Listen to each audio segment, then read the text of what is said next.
Because some have said that God has no knowledge of other things but a universal one, since he knows them insofar as they are beings, from the fact that he knows the nature of being through the knowledge of himself. It remains to be shown that God knows all other things as distinct from each other and from God. This is to know things according to their own characteristics. For the demonstration of this, it is supposed that God is the cause of all being, which is to some extent clear from what has been said above, and will be shown more fully below. Thus, therefore, there can be nothing in anything that is not caused by him, either mediately or directly. But when the cause is known, its effect is known. Therefore, whatever exists in whatever matter can be known by knowing God, and all the mediating causes that exist between God and things. But God knows himself and all the mediating causes that exist between him and anything. For it has already been shown that he knows himself perfectly.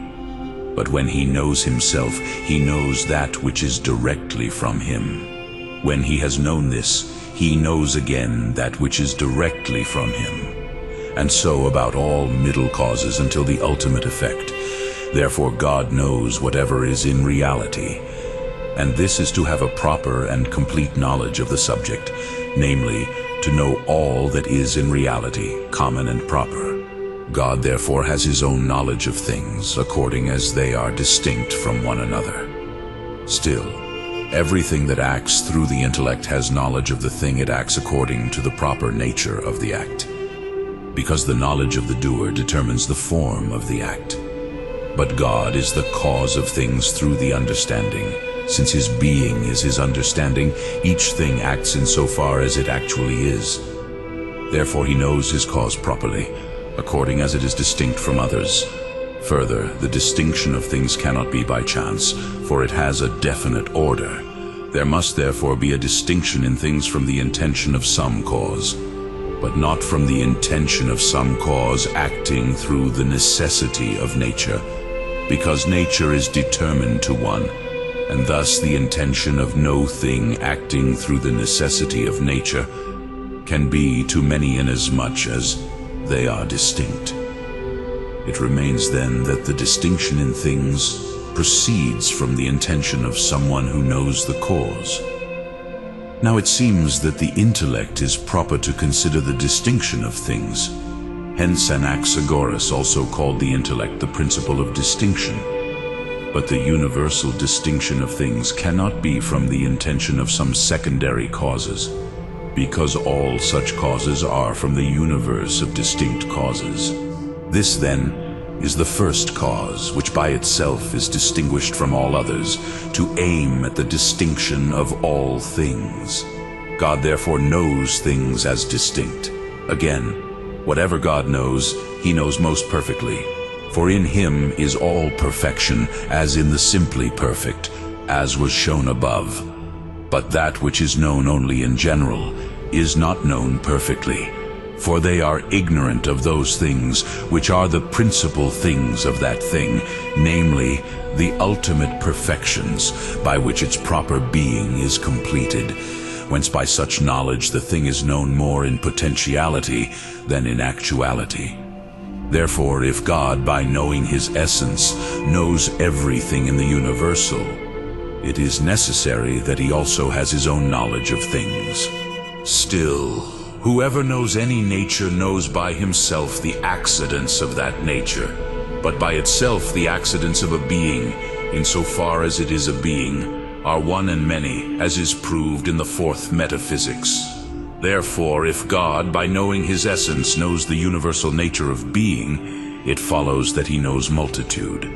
But multitude cannot be understood without distinction. He therefore understands things as they are distinct from one another. Further, whoever perfectly knows any universal nature knows the manner in which that nature can be possessed, just as he who knows whiteness knows that he receives more and less. But different degrees of beings are formed from different ways of being. If therefore God, by knowing himself, knows the universal nature of being, but not imperfectly, because all imperfection is far from him, as was proved above, it is necessary that he should know all the degrees of beings, and so he will have his own knowledge of things other than himself. In addition, whoever knows something perfectly knows everything that is in it. But God knows himself perfectly. Therefore he knows all that is in him according to his active power. But all things according to their proper forms are in him according to active power. Since he is the principle of all being, he therefore has his own knowledge of all things still. Whoever knows any nature knows whether that nature is communicable. For he would not know the nature of an animal perfectly if he did not know that it is communicable to many. But the divine nature is communicable by similitude. Therefore, God knows in how many ways something can be similar to his essence. But the diversities of forms are from this, that things imitate the divine essence in different ways. Hence the philosopher calls a certain divine natural form. God therefore has knowledge of things according to their proper forms. In addition, in men and those who know others, knowledge of things is held as they are distinct from each other in their multitude.